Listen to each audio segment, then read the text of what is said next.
नहरों के मामले पर नून लीग के कुछ वुज़रा गैर संजीदा बयान दे रहे हैं, लेकिन पीपल्स पार्टी नून लीग के संजीदा लोगों से बात कर रही है। वज़ीर इत्तला सिंध शर्जील इनाम मेमन ने कहा है कि मुस्लिम लीग नून के ऐसे वुज़रा माहौल ख़राब करना चाहते हैं। नून लीग की क़यादत को ऐसे वुज़रा को बयानात से रोकना चाहिए। उन वुज़रा को तकनीकी मालूमात नहीं है, ये बुग़्ज़ पीपल पार्टी में ऐसे बयान दे रहे हैं। सिंध हुकूमत और पीपल्स पार्टी ने एक ही मौक़िफ़ रखा, क्या नाज ना बनाई जाए।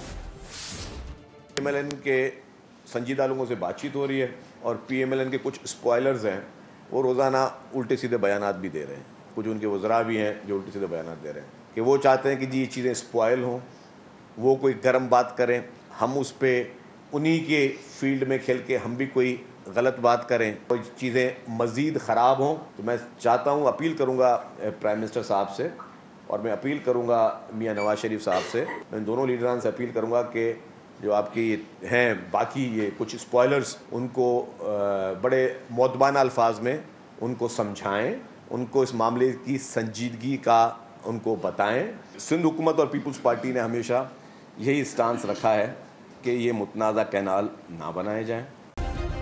सब्सक्राइब करें और बेल दबाएं ताकि कोई खबर रह न जाए।